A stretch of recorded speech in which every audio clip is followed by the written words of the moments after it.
hold on. You just said you lose your AirPod in your pocket. Are you putting your AirPod in your pocket unprotected, just naked? What, is that a problem? So you don't put it in the case? Man, you know everybody's hot. So here's the thing. With most of my clothes, pockets are limited. I think clothing brands hate women with pockets. Yeah. So they're like, our pockets are usually like sewn together, and then I'm gonna look like a janitor with it like clipped on my hip. So I'm running out of options of having it in Okay. You're right. So, you know what? I've heard that. Like, why do they do that to y'all? It's cruel. It's so cruel. Like, why? I'm literally like buying pants and digging in the pockets before I can look at them, and then I get duped online, of course. So no, because you'll be talking, and girls are always like excited about their pockets, and I was like, why? And this one girl was like, because we never have them. I was like, what? Never. They figure we have nothing to put in there, or it might be a secret ploy to make us buy purses. But that's the thing. They want you to buy purses. That's what it is. I got my FBI agent looking at me like they're looking at all of us, man. You letting us in on these fashion tips, because you know you in the fashion world. You know you are in the fashion world. But before we get any further, black and ugly as ever, however I stay Houston down to my socks. I'm Avery, like a very nice guy, and this is In My Humble Opinion podcast. We are back like we never left. Also, my co-host, my brother, my blood brother with me, Just Devon, the bald-headed guy. I'm about to say, you're gonna call me a wonder, bald-headed wonder. Like I don't know what it would have been, but yeah, that's me. Bald-headed bald. That's me. That's me. With the Swisher House hoodie on. Yeah, it's a little chilly. It's not. You know what I was gonna say? It's a little chilly. It's not. It's not chilly. Like, it's actually quite warm. I was about to say it's not chilly. Too early. I wore one the other day. Yeah. It's not too early. You can wear it too early, but you know Houston weather will pull the rug out from under you. Like, they're like, it's cold, and then they'll be like, now it's warm again. So that's how we do. I had on a. You said what? I think you keep that sweater on, you'll be musty by 5 o'clock. Yeah. I'll be like, it's true. That is indeed true. I had on a hoodie and a jean jacket today, and I was like, I'm doing too much. But the third voice that you're hearing from us is doing a lot in the art sphere. She brings all forms of art together by viewing pop culture, hip hop, and the Black experience together. She fuses them into an expression only she can create. Whether it's on canvas or even on an iPad, she continues to elevate the culture artistically. If you're not a product of your imagination, you're a product of your environment. Be humble, be creative, be dope, and most of all, be you. Kimmiski Art, ladies and gentlemen. Kimmiski Art. Yay! That's beautiful. That's very poetic. With them artist glasses though. Boy, I'm finna get you. That is the artist glass. Yeah. These saved me from the sleeping. I don't look as tired as I actually am with the glasses. Smart. How you can piece it together. Yeah. I always love to hear people's intros of me. It's like, and it's one of the things that it's interesting to see like a different perspective. So thank you. Oh, that's good. That's good. Have you ever had like a bad intro where you was like, nah? It's only bad when people mispronounce my name, because it's really not that hard. What do people call you? Sometimes it's Kimmiski, like they put N's and Z's. I can understand. Okay. It gets out of control. It's not as bad as it was. Shout out to the Black Lives Matter movie. People making it a point to say my name correctly. I appreciate it. Oh, okay. So say your name again for the audience, just to make sure people have it clear. So my name is Kimmiski. It's pronounced exactly how it looks. Yeah. It's Kimmiski. Yeah. My name is Devon, but the Vaughn is spelled V. Like, if you saw Vaughn by itself, Vaughn, you'd be like, oh, that's Vaughn. For some reason, you put the D in front of it, and people go, oh, what's your name? Like Devagan? I was like, what? Why? Why would you do that? Like, I don't know why. I don't know why people do it, but they do it every single time. So I'll be like, oh, okay, that's random. I don't even see how you can get there. Hey man, you know, I'll be looking at them too, where I'm like, wow, that took some work. I'm definitely the kid at the top of the roster every time, and then the teacher used to get my name, and they'll be like, I apologize if I missed your name, yeah, because you saw my name first. Just call me by my last name. Yeah, it's your last name. It would, yeah. Last name. Oh man, so we have you here. Like I particularly have been to a few of your art shows. You do a great job mixing one, education, art, sneaker culture. It just all comes together, and it's just really interesting how you get this across. So we're gonna talk about all of that and really get into you as an artist. But first off, like, just tell us where you're from. I'm from Dallas, Texas. Dallas, Texas. I was born in Texarkana, Texas, raised in Dallas, Texas, and spent my entire adulthood in Houston. So I'm technically a Texas woman. Okay. It's all just Texas everywhere, from Texarkana to Dallas to Houston. So you've seen all parts of the state. All right. So what? I mean, when you came down, wait, how old were you when you came down to Houston? I was a sophomore in college, so I was like right around 21, 22. Oh, okay. So you were in that. You spent your younger years in Dallas, and then came over here as you were basically entering adulthood. Yep. Now, what brought you to Houston? School. Like when I graduated high school, I went to Stephen F. Austin first, and it just wasn't a good look for the girl. I wasn't doing what I was supposed to do, so I secretly applied to U of H because my best friend, she was going to school out here, and so I transferred and took a shot. And by the time I was going back to school, my mama was like, "Oh, so you getting ready to go back to SF?" I was like, "Nah, I transferred to U of H." She was like, "What? You just gonna move to Houston?" I was like, "Yeah, I mean, why not?" Yeah. Was she worried about you going to Houston? My mama is always worried about me. I'm really the child that just like, I'll do it first and be worried myself, and then she'll find out right while in the middle of it, and then she gets to see the end product of it. So. Okay. That makes sense because are you an only child? No, I am one of two with my mom, but like out of my siblingage, of all siblings, I am one of 10. So. Oh, you're one of 10. Okay. Are we talking about middle, oldest, baby? I am one of the oldest. I'm like second to the oldest. Yeah. Okay. A lot of us for no reason. For no reason, you say. Okay, but like I said, you say your mom because you'll just go off and do what you need to do on your own and just let her know later. Like, by the way, I transferred. And I'm my mama's baby, so it's definitely harder for her to let me go than it is anything. Mm-hmm. And apparently, since I was younger, I always told her I kind of didn't need her help, and so that's been an ongoing battle with us for. Wow. Now, when you talk about Stephen F. Austin and when you came to school here in Houston, what were you going to school for? I went to school for psychology. Like when I started, I honestly, being a teacher now, I look back on like when we graduate, because we teach kids to like apply for college and what are you thinking about in life? I honestly was not even fascinated with psychology until, because I thought I was going to be a doctor. I was a Grey's Anatomy fan, and I was like, I'm gonna go be a neurosurgeon. Took my first environmental science class and failed it, and I was like, science ain't for you, sis. Let's go focus on the mind.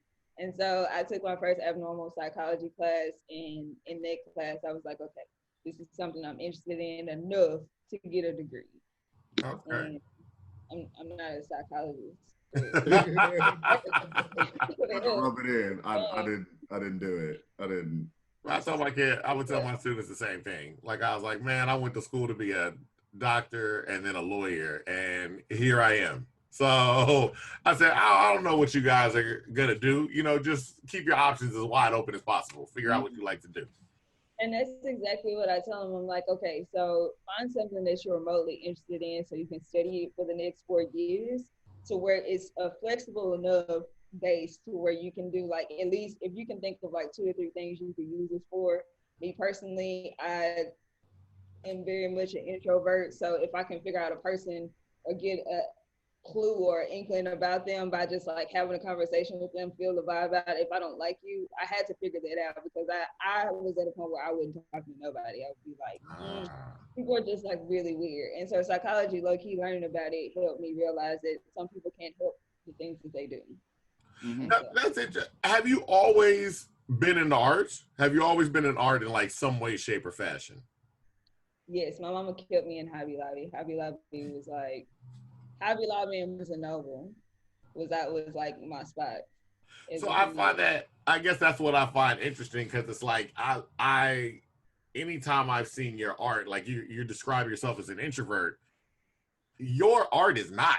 It is very much like, it's colorful, it's bright, it's out there. It's like it's one of those things. It grabs attention, and still subtly. It's not like banging you over the head with it. So have you always, was art a way to kind of express your personality and get it out there and be more extroverted, or how do you view it as?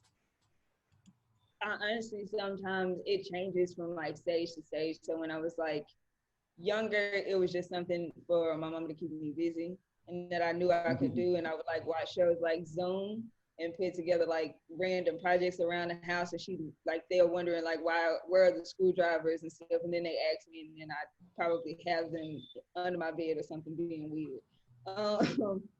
As I got older, I couldn't like, I wasn't doing art a lot in high school because I didn't like the art teacher. So I just didn't sign up for art. So I like filled my time with like being the mascot. So like that creative energy went into dancing around in a costume. And then when I went to college, I was lost. I was like, okay, so then it turned into like drinking and having too much fun because I was already a mascot and dancing is my jam, and I ain't never like drank before. So then it was like a starting a bad habit. So then that's when I was like, okay, so this is really not what you want to do. Like, this is not the creative outlet that you're looking for. And then I got gifted a tablet, and I just started like, I'm addicted to listening to music. Like, moods help with music, right? And so I started like using a tablet and figuring it out, and I got back into art, and it was a good excuse to tell people that I'm working on this project. I'm not gonna go out. Now I'll probably still drink and pre-party and enjoy it, but I didn't have to leave the comfort of my room. Like, I can invite everybody over here to pre-party with me, and then I can kick y'all out, and then y'all go enjoy the rest of y'all night. I've had fun with my friends, but I've had enough. Now get out. So that was like, and I would like sit and probably be drunk in my own room, just like big chilling. And that's where it came from. And like the music that I listen to everything from country, classic. I was in orchestra for the majority of like school, so like everything is in my range. So it really just comes from like what I'm listening to be honest. That's true. What was the mascot? A wolf, and the costume was too big. I figured. I was like, a tiny wolf? Like, for real? I had fun. And then a class graduated and they made me be a cheerleader, and it just wasn't the same. Being a mascot is better. You didn't want to be a cheerleader? I didn't. Being a mascot was way too much fun because it didn't come with the pressure of like performing. And I could like hide from the world and still be fun. Still be introverted. Yeah. So you're like introverted, but you're still out here extrovert. I mean, basically, you're out here performing in front of people. You just got the wolf costume to kind of keep yourself to yourself. Absolutely. You're an ambivert. Is that what it's called? An ambivert? I guess that's how it is, and I never understood it, and then I just learned how to be like, I guess you like to be seen, girl. Just I guess you like to be seen, girl. You got to do it. Now, then I said, so when did you start getting back like really into art? Into art is like 2010 when I was getting ready to leave SFA. Like when I came to Houston, it was really on some, I'm like, I need a job. Like I hadn't worked a job. I couldn't find a job when I was at there. So it was like, I want to start my adult life, and art was like one of them things where like I could continuously do it and it would like waste the time. So like if I'm broke on the weekend, I know I can go and get me my own party favors and chill at my house and create. And then I ended up going like on, it was like a Christmas break. We went to, I think it was Jeremy Biggers. They were doing like an artist in Dallas. His name is Jeremy Biggers. Check him out. They were doing like an art loft party, and it was like they were like painting and they were partying, and it was just like swag. It was so dope, and I was like, I knew I was doing the right thing, and from there it just spiraled out of control. I couldn't stop. Ah, okay. So, I mean, art. I mean, we always, most artists got a side hustle. They got they got another job that they got to work to keep all the lights on while they try to get their art going. So, what is your other job here? Right now, it's teaching. Okay. But that's slowly coming to a close. I'm trying to venture more into sneaker design and see what that path looks like. And so I started like randomly applying to sneaker design positions, and then but it just came out with a program, and I'm trying to get in their program. So fingers crossed, we'll see. Now that's the other thing too, because a couple of the events I saw you at, it was the Why Not event. It was like that at that House of Hoops. I love the fact that you were bringing in this sneaker design into the classroom, and these kids are really designing like real sneakers, like, and you're seeing their art. The one you did with the Black History, and the kids can display. So, what made you decide to one? I mean, what gets you into sneaker design, and then two, what made you want to bring it to your students? Sneaker design came, honestly, it's a new process for me. Like I don't think I ever was like little and being like, oh my god, I want to sneaker design. I've always been into sneakers. Mm-hmm. They've always been my jam. I'm definitely a tomboy and like live my life out this way. Very always in some sneakers, something comfortable. I'm not like a girly girl.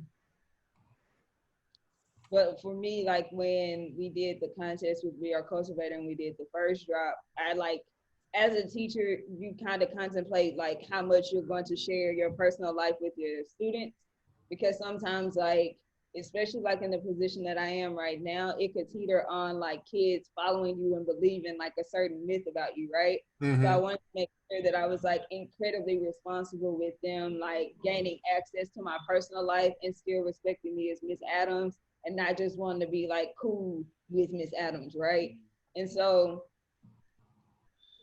when it dropped, I actually shared the news with them when it was like closer to like the art show and in the drop. And then like for a while, I would have kids just come to my classroom and we just like be coloring in stencils. And then it turned into sneaker club. And then I realized they wanted to learn how to make sneakers. And I was like, okay, cool. So then Reebok reached out. Reebok and Legends Do Live and Jaren and all those good people. They reached out and I asked the kids, and I was like, you got to make it like a commitment thing, because most of the kids were kids that might not be praised academically, right? Some of them were, some of them weren't. And then like for us to have at least 2 girls that wanted to participate was like a really big thing for me, because we come from a not so rich neighborhood to where like kids just not able to cop all the time, and for them to be able to create, and then people to create the shoes and for people to see them, it was like a really big thing for them. And I'm so glad that like they got that chance right before the world shut down. So it was like, you got something special, you got to hold on to it. So yeah, that was like it was the coolest experience, because I saw parents I probably hadn't seen, and I probably done called 1,000 times and won't answer my phone call, but they showed up for their kids that night, and I was like, you know what, all is forgiven. We cool now. Showed up, and it mattered. And it was great because it was so professional. Like the kids really, you know, I was talking to some of them, and they were so proud that they had their sneakers just on display, and talking about their design, because I mean, you're a sneakerhead, he's into sneakers. If anybody knows me, they know I'm not. Like, I never thought too much into the art and the design of sneakers. So hearing them tell these stories about this is how this Black history story, or what I believe Black history, relates in this sneaker, and that's it. And that you're seeing them develop the textures and the colors and things like that. That was incredible. Oh, we went full academic. Like, you know, I'm totally fine with telling them, you're not gonna get out here and embarrass me. Like, you know what to talk about. Like, don't squander our opportunity, because I let them know, like, you live in a world now to where it's kids your age making bank off of this stuff, right? And I'm like, if you got something and this is something you want to take serious and really enjoy this project, we here with it. Like, you know me, and I'm gonna try to get as much connections as I can to keep your gravy train going. And that's the only way we kind of change the face of the game. We have to like keep connecting the dots. You got to keep passing the information on. And like, so many times, like, kids from situations where they might not know somebody in a position like this, it gets muddled up, and you can easily get wrapped up in like, oh, well, I'm gonna just grow up and I'm gonna end up working here, or, you know, my family is in this business, so I'm gonna go do that. And they don't necessarily get those opportunities to think outside of like what's presented in front of them. And nowadays, where they stuck in the house is even harder. So giving them that opportunity and watching them kind of like grow from that a little bit was super, super cool. And the other thing about that too is it gives them the opportunity. I mean, there are certain jobs that people just don't know. Your average person does not know how to, like, I don't know where you go to major in sneaker design. Like, these are things where, yeah, you need a path. You would need somebody like you to tell you, like, hey, this is how you get into it. Because otherwise, it's a lucrative business, but how do you get into it? And that's something I'm still actually trying to figure out. Like, even with the first job, I'm honestly, it's more of researching my way through opportunities. And I know that sounds crazy, but it's like, if I'm granted the opportunity, I'm gonna do the work if it's in my path, right? So like, it ain't no way, like, I've been to college and studied for 4 years that I'm not gonna study to, you know, if I'm enjoying this one thing. And that's kind of what I've been like preaching to the kids. Like, even if you don't use that degree, you'll learn how to use the tools that you were given. So like, after the first drop, I signed up for Yellow Brick, and Yellow Brick, of course, is online. They're like sneaker design programs. So I was like, how do people make shoes? Like, is this something that I would want to do? So I went through the entire course, and I was like, this is something I want to do. And when I tell y'all, it's just keep coming like right on time and like a beaten path. It's something that I'm just like not going to ignore. I'm gonna just keep working hard and take the opportunities and push them as much as I can to see where it goes. Absolutely. It's like you're creating your own future.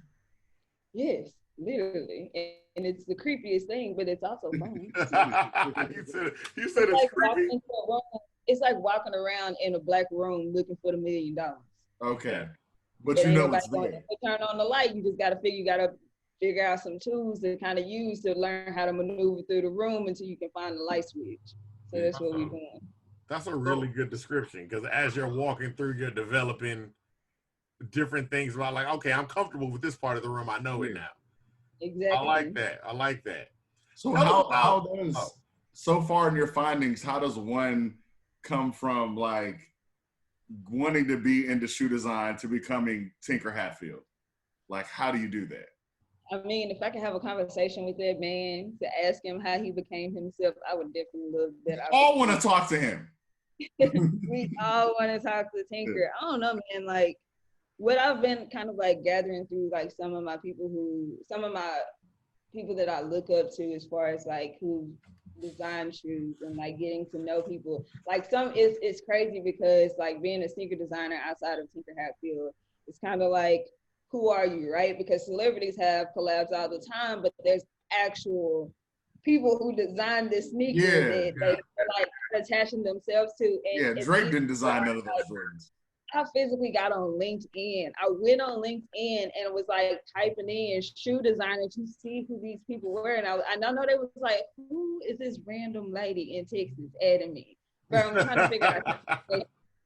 And so like, and these are like the little things that like you really don't think of when you want to break into a field, right? You low key stalking people on the cool, but you online. So here we are, and it's just interesting to see like the team behind it. And something that I didn't realize until I had applied with Adidas is that they said like their opening line is crazy.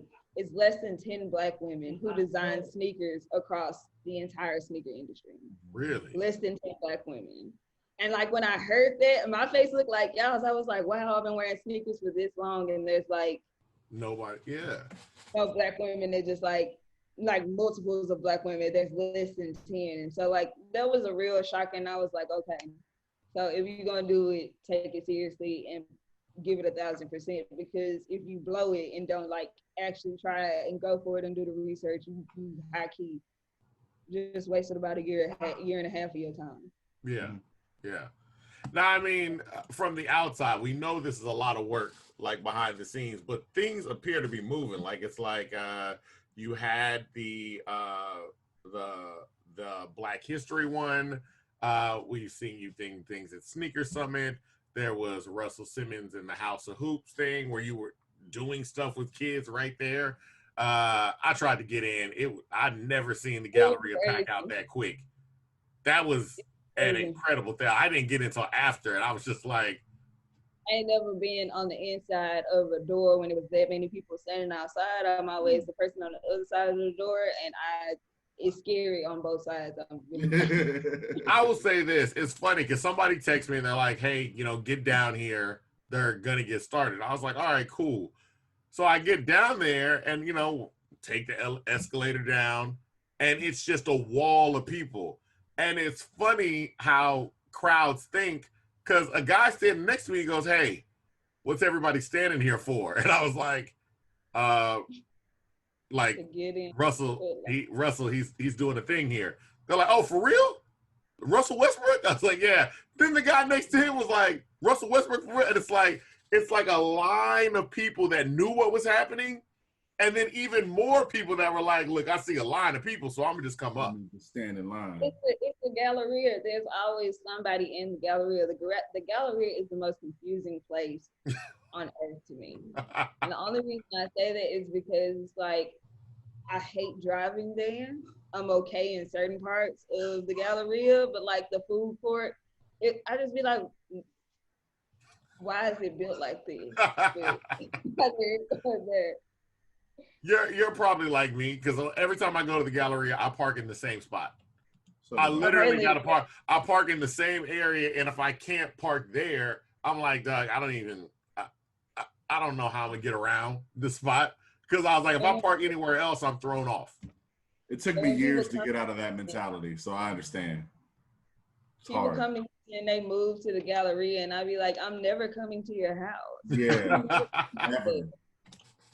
I think it's disrespectful when you move over there and be like, let me come on. I'm like, I'll Uber to your house, but the parking's going to be trash. People going to be driving crazy. Yeah. Like it's or anything over there where they're like, I'll have my birthday party at it. I'm like, no. Yeah. Yeah. Yeah. So you moved into the heart of traffic. Thank you. Yeah. And to be honest, I'm not even old, but I don't hit the age where I can look at an area, and if I see Westheimer and I Google it and I know it don't have a parking lot near, there's a 60% chance I might not show up, or I'm gonna show up late on Hey, I feel that.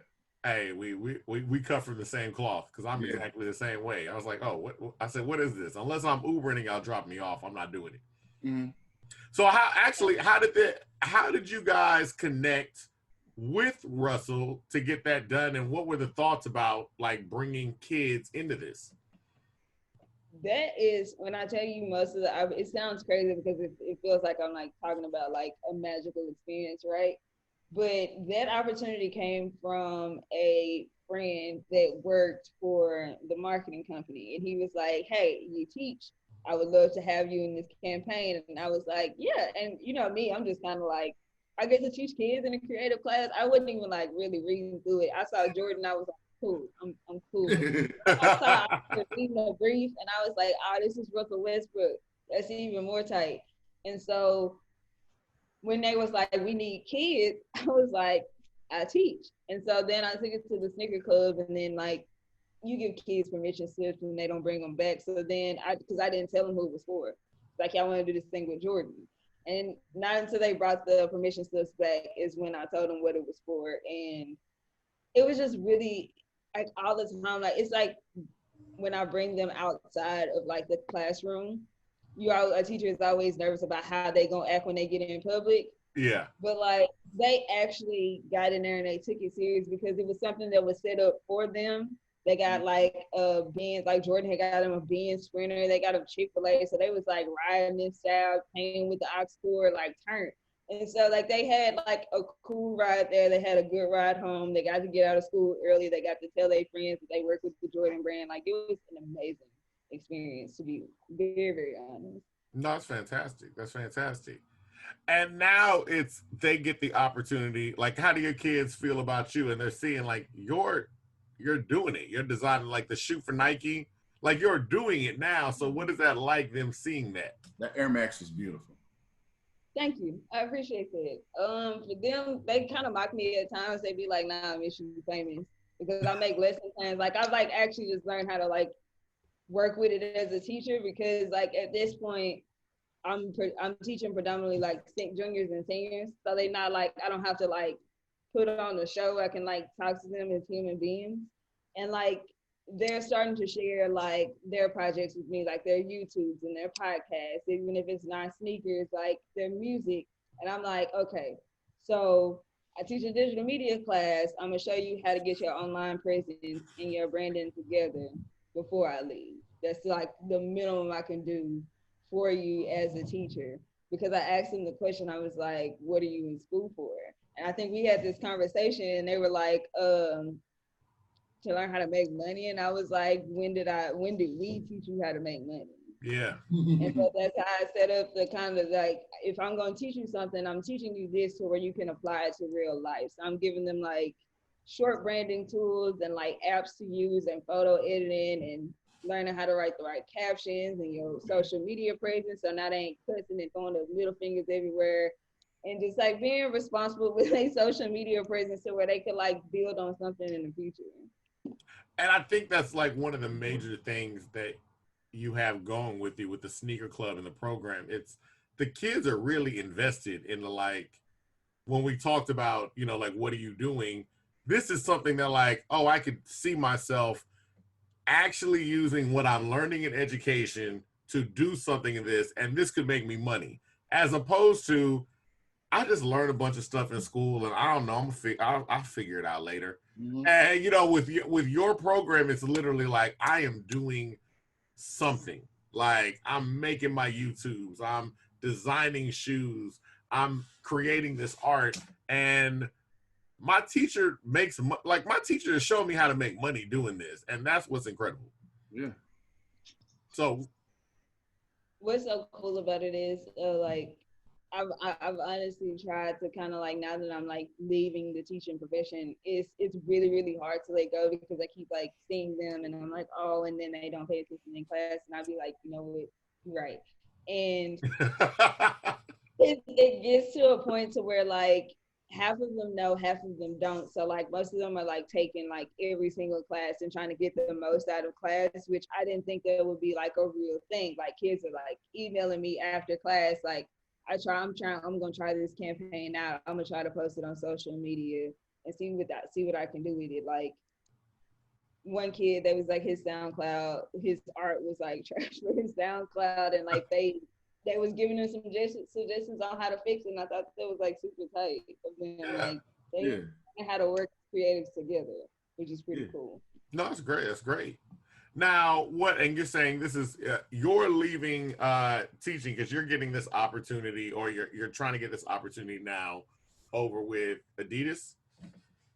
Yes, I'm leaving teaching for a few reasons, but yes, I'd rather cut my ties now and, you know, kind of like give it all that I got, because in teaching is really one of those things where like either you all in or you're not, and it's not fair to the students that you serve, nor the other teachers that rely on you to stay afloat, because if one teacher go down, the responsibilities just get spread out. So I owe them more than what I could give them at the moment. So I'm gonna make my graceful mid bow out right now and then probably circle I mean, back around. especially now in today's times, like if I gotta call in sick, it's almost guilty. Where you're like, dog, there's no sub coming. So that means all of my coworkers are going to have to take the extra burden of other students going into their class. Wait, I'm not a teacher, so wait. There's no sub? Man, we're in the middle. Nobody's signing up for sub. I figured because of the pandemic, but nobody's volunteering for that right now. Like nobody. So you can put it in. I don't care how early you put it in. That job is not getting picked up. Like, wow, it's just not.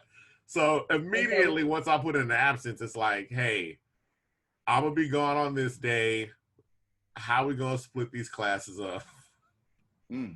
Thank God for virtual right now. So like if you virtual, you can definitely set up your class like asynchronous style to where the kids like go in and do it, but you still still start a call. I like have teams or the one that we run it on my phone.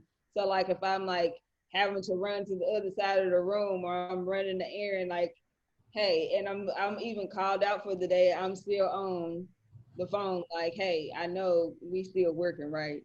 Yeah, like, you just you're on call. You're like on call like a doc. I was at the DMV today and I'm literally looking at my phone like, hey, like answering questions. Like, are we supposed to do this? I'm like, yes, go into the folder. Like, y'all know I'm not here today. I'm sorry, da-da-da-da-da. But it's like, yeah, we can now teach from almost anywhere. Mm-hmm. But the flip side is now you got to teach from like almost anywhere. So I see. That's why you're putting all your eggs in one basket and really trying to get your dream. Yeah, it's time. I mean, if the world gonna come to an end, I might as well be doing what I want to do. That makes sense. Yeah. So I mean, tell us about like this process with the. You know what? Let's back up to first. Let's talk about the collaboration you were doing with Nike. How does this even come about? Yeah. How does it like? You know what I mean? So many people get to see the end product, and they're like, "Oh, okay, you did that."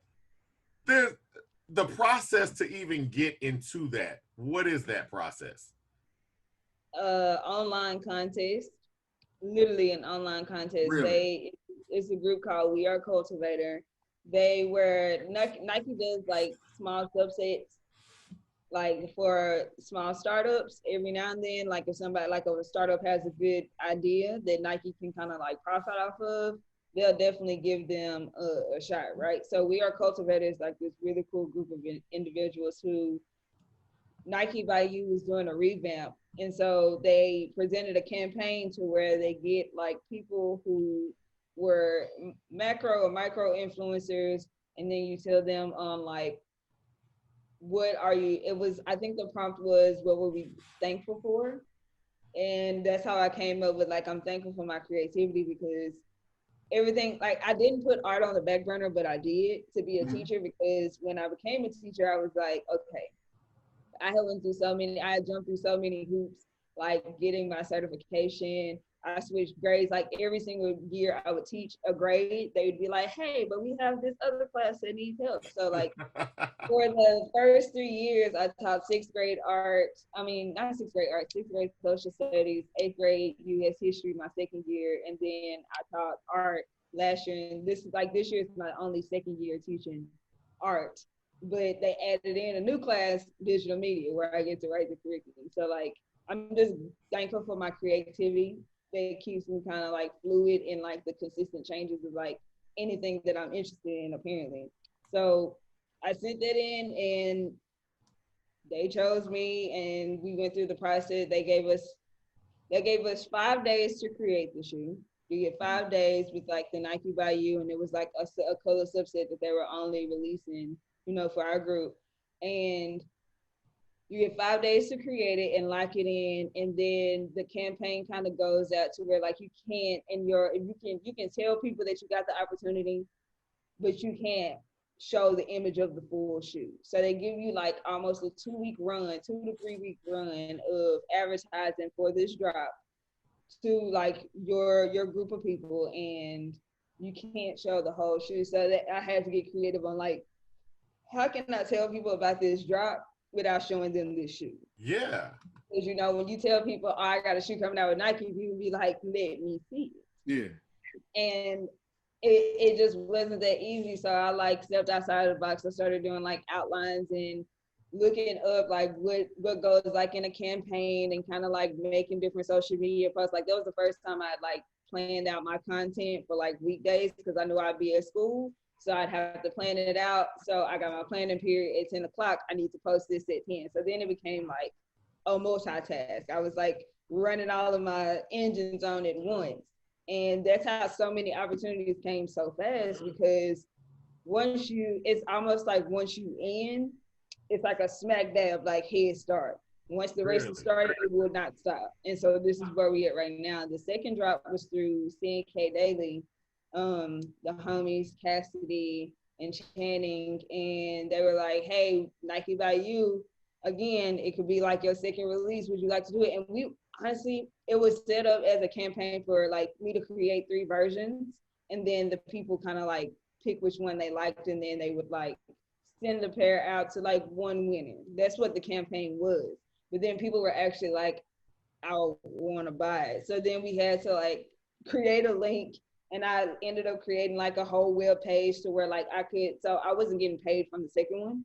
So on the second drop, none of the shoes purchased I made any money off of. I made money from like the initial campaign, which was the cooler part. So like people were just buying it off the love, like in general, which is the better part of that drop. But all of them came by just like working with people and being genuine with people and like letting people know like this is what I want to do and being open and honest about the process. And more opportunities came. So that's honestly the wave that I'm riding at the moment, being as transparent and authentic as I can be and see what comes next. That's good. To be honest. Which drop was Neverfold? The first one. The first one? The first one. My good. I'm glad you got paid off of that.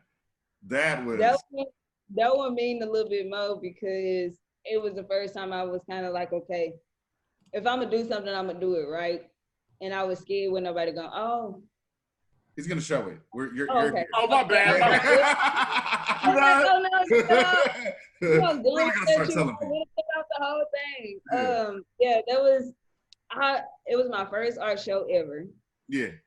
I never done an art show, and I kept telling my boyfriend, I was like, bro, ain't nobody showing up to this art show.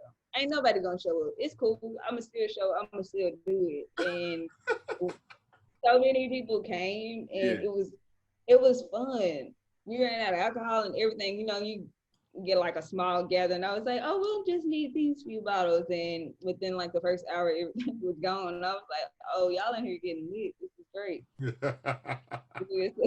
So in that creative process, they told you like you can only do Air Max, or they gave you like a few silhouettes? They gave you different silhouettes. I think it was a Air Force One, which I'm always like drawn to because of the insole, and it was a mid top. And yeah, because like I've seen you're an Air Force One fan. Right, I love Air Force Ones. Like, who doesn't? I don't. And then I don't. You don't like Air Force One? Terrible shoe. I'll be honest with you. I'm just in the passenger seat for this one because I don't know what y'all talking about. When y'all was naming designers and stuff, I was like, oh man, that sounds good. This is fantastic. So I'm glad you're in the know on this one because Tinker Hatfield made all the Jordans that you love. Oh. That's the guy we're talking about. But anyway, getting back to the Air Force. You know what? Don't catch me up. Let's talk more about you. Go ahead, continue. They had like a Air Max 95, I believe, and it was I think a 270 React, and I think it was a 270 React, and I'm like, I'm good with the new runners. I'm not a runner wearer because I don't like for my shoes to flip up in the front. It's a very long story about that.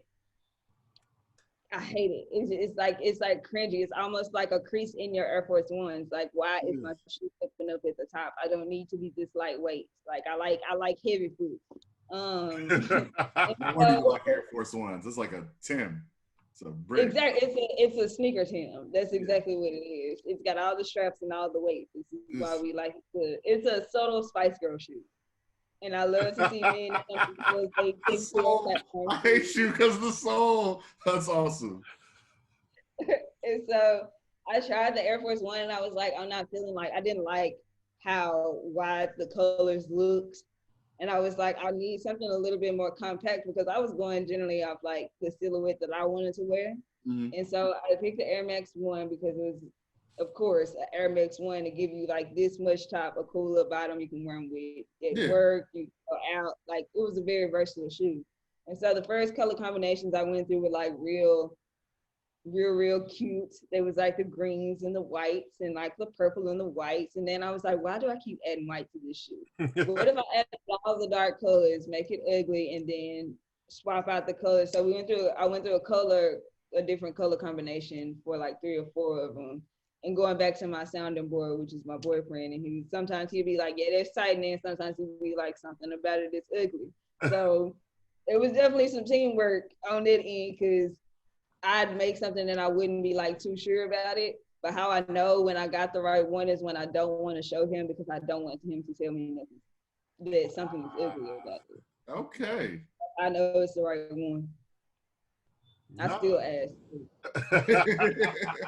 So the shoe comes out and it's an overwhelming positive response. Like, what is that like to release it and then really see like it's like, oh no, people want this, like for real? It's a little creepy, to be honest. Just because people like, the processes you went through to make the shoe, but you're not like really prepared to answer it. And so like I just got this good at like talking about the shoe a year in. And people would ask me and I'd be like, bro, what are you talking? Why can't you just like something and move on? Like, but and then you realize like that's rude and people don't spend their money and they care about you and your project. So like it was overwhelming because like as an artist you have these moments. Like I went from setting up the little booths at the club where people bumping into my table and my art, trying to sell pieces in the club to like everybody like, oh my God, what's next? So it was a shocker. Yeah. A little weird, but I was like, you know what? I dig it. I take it. It's what I asked for. Okay. So now that gets you that first Neverfold leads you into the next campaign where you're releasing something, and now it's just taking you to now you're in the running. Like explain this Adidas situation. So yeah, the second drop came out in July, like the second week of July, and I think we still sold a pair last week, which is the craziest part. So like it's been an ongoing because Nike hasn't taken down the link. Like they haven't switched out their color combination. So we've been selling shoes since July. And I'm like, that amazing. And the Adidas thing came along. I thought it was a joke. I thought something because they had posted like a screenshot of the flyer, and it wasn't like nothing I could click on and like find out info for. And then the email was like, and then the flyer was like, email for more info. I was like, somebody done made this up, saying that they gonna kill Black women now as a joke. And so like I signed up and I went on like Pensole and I like of course went through LinkedIn. This might be a commercial for LinkedIn, but LinkedIn be having all the information that social media does not. It is business people on here trying to get the information out. So I went to Pensole and it was up there and I was like, okay. So I went and got like a proposal together. Like I went through some of the old briefs that like I've been working with like the Jordan brand and Nike, and I was like, okay, if I'm gonna do it, let's put together a brief because it didn't have like no instructions to show us how you create. So I put together an entire brief. I sent it in, got the call back for round one. We went through round one of just like kind of like a one-on-one. They go through your brief, and then the process is actually really cool. It's different rounds, and right now I'm in the third one, and the competition is fifth. Only 6 of us will make it to the final. I don't know how much information I have to give away about like the program, but like, yeah, it's the most. And like if you end up being one of the 6, you get a 2-year intern design program, like an internship with Adidas and guaranteed job placement. So you definitely be with a sneaker on a sneaker design team as like an entry level designer with Adidas. Sweet. Which is something you just like don't pass up. Yeah, you can't pass that up. No, that's incredible. And they were specifically looking for Black women who wanted to be sneaker designers. So that's why I thought it was a joke. And I was like, now all of the things that have been going on since last November, and it's 2020, so I was like, this would be a really sick joke if it's not true. But it was true. Real specific. We're looking for Black women. I'm a Black woman. I design sneakers. This is, come on. Like from last October to November 2020, it's been a windfall of look in sneakers. Now, I have not hit the previous party is I have not hit on the sneakers app, not once, but I keep getting opportunities to create them. So I'll just take that as a sign is I should probably be making them when I find them. Yes, you should be making them. And nobody hits on the sneakers app unless you have a bot or you steal. Like, no one. But let me tell you about the luckiest person I know. So my boyfriend is an actual sneakerhead as well. He has like more shoes than me. Yeah. And today he just like randomly, he's like, yeah, my friend sold me some rare SBs for like $70. Like, bro, 70? It happens to physically nobody but you. So I'm like the one unlucky person on shoes. Like if kids still out, we just gonna have to ride it out. And all of the good men sizes, like the cool Jordans, don't come in kid sizes. So here you are. Not at all. Well, I mean, you know, now that you're going to be designing, you got the inside track, you know what I'm saying? Maybe you can, you know, figure out ways to kind of get some better luck on that sneakers app. One thing I am honestly glad about is that they pushing me past my limit. They pushing me past like what I would want to wear all the time and just kind of like getting outside the realm of like what's popular and what's cute and make it real ugly. And see what comes out of it, or give me real concept and give me something tight out of it, which it's been pretty. It was at first I was like, oh my God, I'm not gonna create combat boots. I'm not gonna do it. I'm just not interested in drawing something I don't like. And then once I started breaking it down to like some of my favorite cartoons, and then I was like, okay, so it's easier than I thought. So really, ego. So you making high tops now because you're a fan of the low top.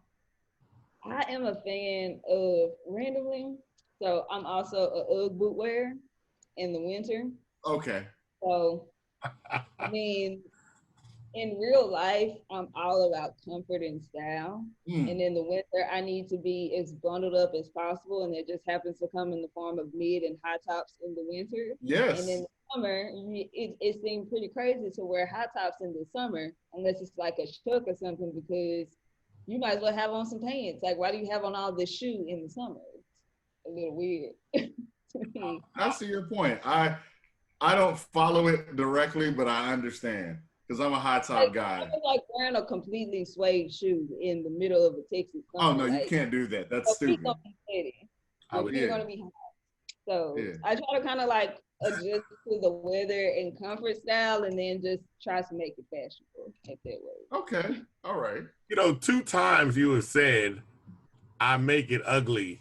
And then I fix it. Like, is that like a challenge thing where you're like, yo, I'm gonna just go all the way out. I'm gonna make this as unappealing as possible, and then I'm gonna make you like it. Like, what is that? Is that what it is? I have a problem with putting myself in challenges that probably weren't challenges. Like creating a school is not a challenge. Yeah. But you know, I also tell a story about like how much of a challenge that I do like when like. It was like not last Christmas, but the year before that, I tried to build a Christmas tree. And I saw it on Pinterest. I had my mind together. I drew out my plans real quick, like 2 minutes before I went to the store, like that was gonna help. I bought all this equipment and these flimsy sticks, and it was a disaster. But I ended up buying a tree and decorating it the way I want to. So I'm gonna always go the hard way, if you go the difficult route, sometimes it's easier when you run it into like minor problems. You won't like turn them into a mountain because you took the long way to get here. You kind of know how. I like to know how things work. That's true. I'm a kid. That's me. And if you're able to fix those problems quick, yeah, any problem that rises up, you're like, oh no, I fixed way worse than this. Yeah. So Exactly. that might be that teacher mindset too. People don't understand. They throw teachers in the classroom with nothing. Yeah. Build a whole lesson plan for a kid to be like, what? Right. So you like build your life around misconceptions as a teacher. It's just kind of what we do. Especially, I say you're in multimedia. There is nothing like designing a real technological lesson and having all that technology fail right in front of you. Oh no! And then you're like, all right, well, we gotta figure out something else real quick. I'm in class right now, and Zoom. Like when he's trying to do a demonstration, he's always like, "Let the demo gods work for me." And when it fails, yeah, he be embarrassed, and I'm like, "Bruh, it's all good. Like I get it." What were you gonna say? The real reason my kids don't like me is because everything that I give them, like if it's like we're working on a website and we know like sometimes the school computers are a little slow, I let them know, hey, there's an app for this and it's still due. So you can download the app and still like upload the pictures to your computer and it's still gonna be due. So we can figure it out. And then some kids have gone so far as, this ain't even got my phone. You want me to call your mother? I'm sure she can let you borrow. Yeah. I got you can get off and use the internet. I just jailbroke. I got little mini iPads and stuff like that. But my thing is always like, it's real funny how kids are, where I was like, if Xbox Live went down, you wouldn't ask me no questions. You figure it out. If Xbox Live go down for like 20 minutes, I've never had my little cousins or nothing be like, Xbox Live is down, I don't know what to do. Y'all get to figuring out everything.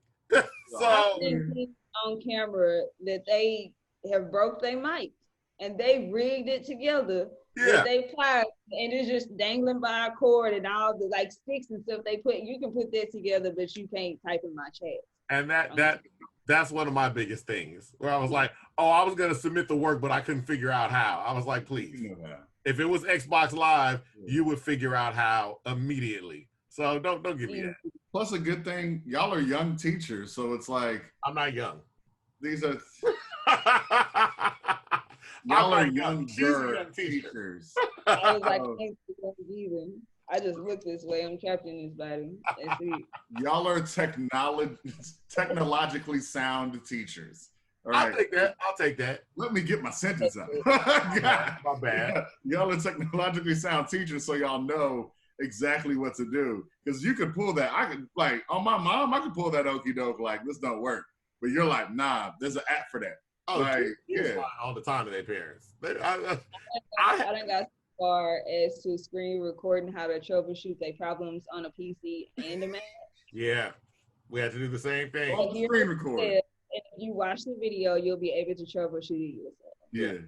I should go work for Apple. I guess. The people that I have had to troubleshoot stuff with and do tutorials with the most, parents. Yeah. Like a parent will call, I'd be like, hey man, hold up, let me show, because they're like, well, he told me. I was like, man, let me show you how to check all his work. let me show you how to do this. Because he's running game on you right now. He acted like I also used to work at Office Depot before I became a teacher. So I used to like teach older people how to work their cell phones because their children would buy these older people these fancy iPhones and they don't know how to send a picture to an email when it's like click, click. And so I got to the point where I was like making signs and hosting, like I was almost about to host a Saturday class on how to work this fancy phone is what they always say. And so like a few of my customers, like they come in every Saturday and just like throw their phone on the counter. You can't throw your phone up here. You finna do it. You finna learn how. I'm not gonna be here every Saturday. Yeah. We gotta fix it. You gotta learn how to use that phone. One of the funniest experiences I had was one of an older what is it? One of my friend's parents was like, hey, is there a mirror app? And I was like, it's your front-facing camera, sir. It's your front-facing camera, sir. Like, he goes, oh. Yeah. And he watches, so I'm making fun of you, sir. Yeah. But to be honest, I really would like to do a class like that, like a technology class for older people, because I know like the pandemic is like the worst for them right now. Like they don't have any access to any of the old, like the old world that they had, the small little bits. Like I used to have people that come in that like wanted to use a fax machine solely for the nostalgic purpose of using the fax machine. Yeah. So when I showed them there was an app for it, I don't want to use that app. You know what? You're right. I'm not gonna take this away from you. This pandemic is whooping some older people. It's funny how we gotta get our boomer. We gotta get the boomers up to date. Yeah. My granny should probably lead the class because her needs Facebook stickers. Doing the filters and the Facebook stickers, they going hard on Facebook. Oh, yeah. I'm gonna tell you, my family has like a Zoom call like once a month. But I'm gonna say this: the majority of my aunts on the Zoom call are fine. It's the uncles, man. I said, I don't know. I'm like, what are y'all doing? Like, it's like they figure if they scream louder than the other person on the phone, that their phone gonna be louder than their phone. But we really just screaming on one call, y'all. We gotta use hands raise function. And they're always right here. What? What is Devon? Devon, where you at? Devon. Yeah. And right there with it.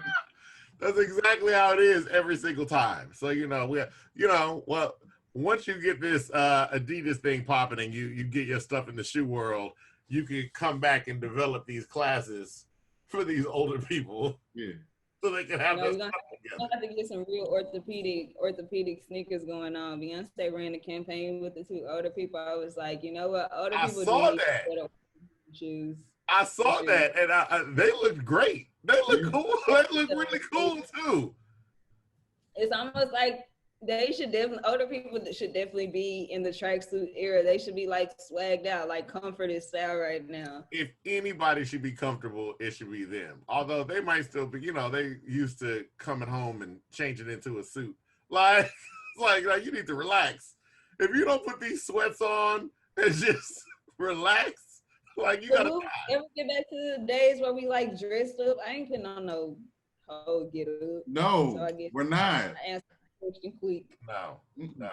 I talk to our dad about that all the time. I'll be like, it's stupid. You shouldn't have to wear a suit like everywhere. Like some stuff, if you're gonna I can understand in some cases, but some things I'm like, in the office? Like in the office all the time? Like the professional, like George, they got the Jeffersons on Prime. So George Jefferson was a cleaner. Like a man who owned the cleaners, and he wore a suit to work every day. Every day, and I was like, that's not comfortable. No, I know you're not comfortable. I know you're not comfortable. Hard sole shoes are never comfortable. Yeah. Even when they make them comfortable, they're not comfortable. So why would I? No. And heels? I'm sorry, y'all gotta wear heels? Yeah. No. It just wouldn't suffice me. Like, I'd be mad all the time that I have to wear these. Exactly. And that's why you design sneakers, something that's comfortable. Yeah. Well, look, we appreciate you coming out. We're looking forward to seeing what you do in terms of art. We want to see more sneaker design. Yes. Eventually, we want to see these orthopedic shoes. Yeah. For these older people. And Bob would love them. Be back. I gave you a sketch idea for tonight, the orthopedic 200. I'm not lying. I'm write this down. I'm gonna send it to you when I finish. Awesome. Because he wants them. Believe you me. That whole old people thing y'all talking about with tracksuits, it's right up.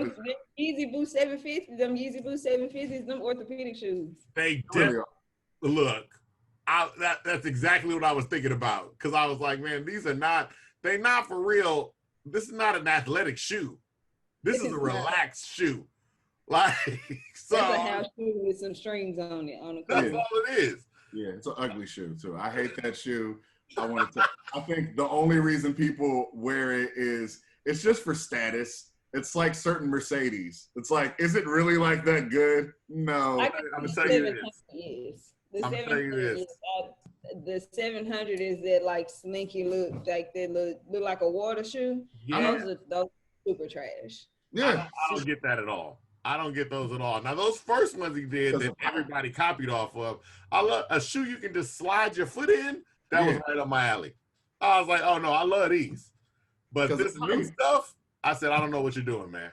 I don't know what you're doing at all. Popular hype, like we said, you know, if you just make a few of something, everybody will buy it. But me personally, my favorite Yeezy is the ones where he did with Nike, the Red Octobers. But blah blah blah. That's a beautiful shoe, and I would pay $10,000. When I get rich, I'm paying $10,000 for that. I actually painted that shoe a long time ago. Really? A long time ago. If I can find the file, I'll send it to you. But I don't know. I want to see it because that's it's a too iPad to go. So it's a beautiful silhouette. Yeah. Oh my goodness, man. We really want to thank you once again. This is In My Humble Opinion. I'm Avery, like a very nice guy. It's my brother, Jess Devon, and we've been here with Kimmiski Art. Kimmiski, there's no N in it. Just say Kimmiski Art. That's awesome, man. In my humble opinion, where the words aren't humbled, the opinions, I'm sorry, the words aren't jumbled and the opinions, they're really not humble. I messed it up. You jumbled the words. Thank you. Huh? You just jumbled the words on your jumble.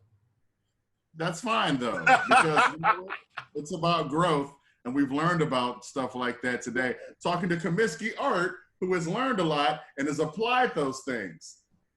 You're right. You're gonna, yeah, there we go. I'm doing the hand thing. Thank you once again. In my humble opinion, thank you and good night. Bye-bang.